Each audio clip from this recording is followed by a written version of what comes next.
आज के इस लेक्चर में बिहार ज्योग्राफी का बिहार की मिट्टियों के बारे में हम लोग चर्चा करने वाले हैं। तो इसे जानने से पहले आप मेरे चैनल कॉम्पिटिटिव गुल्लक को लाइक करें, सब्सक्राइब करें, ताकि कोई भी नोटिफिकेशन आप तक जल्द से जल्द पहुंच सके। तो चलिए हम लोग स्टार्ट करते हैं बिहार की मिट्टियों के बारे में। तो यहाँ पे आप देख सकते हैं कि बिहार की मिट्टी, तो आखिर ये बिहार की मिट्टियों का निर्माण कैसे होता है। ठीक है, बिहार की मिट्टियों का निर्माण कैसे होता है। तो आप कह सकते हैं कि किसी भी भौतिक प्रदेश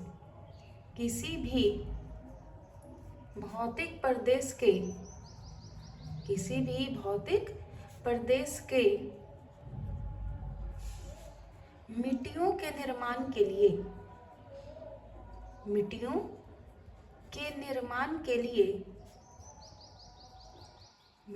निर्माण के लिए जो सबसे ज्यादा यानी कि सर्वाधिक जो जिम्मेदार होता है, सर्वाधिक जिम्मेदार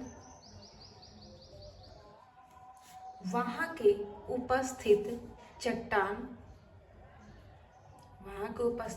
चट्टान, जलवायु, तापमान, स्थलाकृति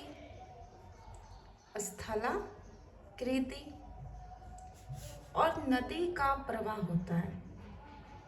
स्थलाकृति और नदी का प्रवाह होता है। तो यहाँ आप कह सकते हैं कि किसी भी भौतिक प्रदेश के मिट्टियों के निर्माण के लिए सर्वाधिक जिम्मेदार वहाँ के उपस्थित, ये सब क्या है, यहाँ पे मैं लिख देती हूँ, वहाँ के जिम्मेदार वहाँ के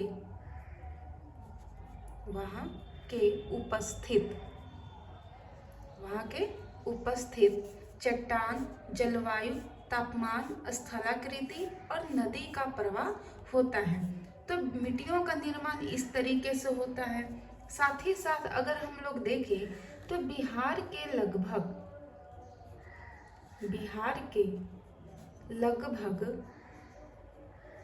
90%, कितना, 90% से अधिक जो मिट्टी है, ठीक है, वो जलोढ़ मिट्टी है।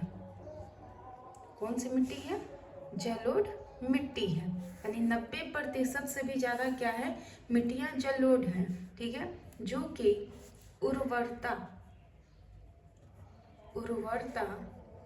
के दृष्टिकोण से काफी संपन्न माना जाता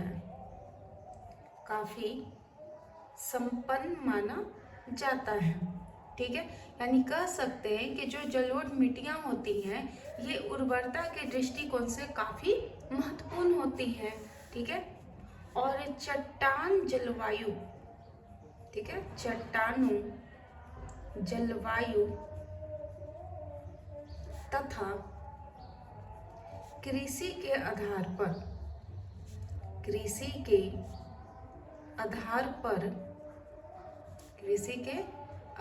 पर बिहार की मिट्टियों को 3 भागों में बांटा गया है। कितने भागों में? 3 भागों में बांटा गया है। ठीक है, अब यहाँ पे कहिएगा कि ये 3 भाग कौन कौन है, तो इसे हम लोग मैप से समझते हैं।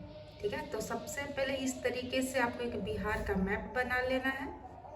ठीक है, इस तरीके से बिहार का मैप बना लेना है। यहाँ पे इस तरीके से गंगा नदी ये हो गया। कौन सा नदी? गंगा नदी।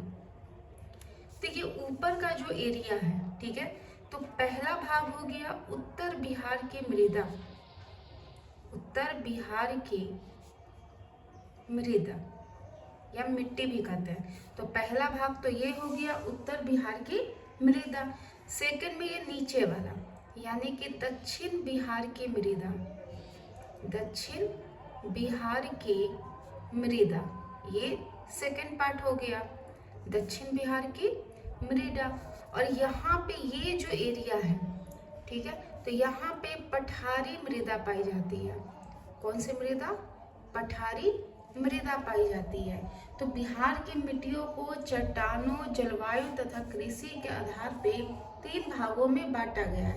पहला उत्तर बिहार की मृदा, या इसी को हम लोग गंगा के उत्तरी मैदानी मृदा भी कहते हैं। गंगा के उत्तरी मैदानी मृदा के नाम से भी जानते हैं। ठीक है, सेकेंड में हो गया दक्षिण बिहार की मृदा, या इसे गंगा के दक्षिणी मृदा के नाम से भी जाना जाता है। गंगा के दक्षिणी मृदा के नाम से भी जाना जाता है। और तीसरा पार्ट हो गया पठारी मृदा। तो अगले लेक्चर में हम लोग इन तीनों को बारी बारी से डिटेल से इसे जानने का प्रयास करेंगे। तो प्लीज मेरे चैनल को लाइक करें और सब्सक्राइब करें।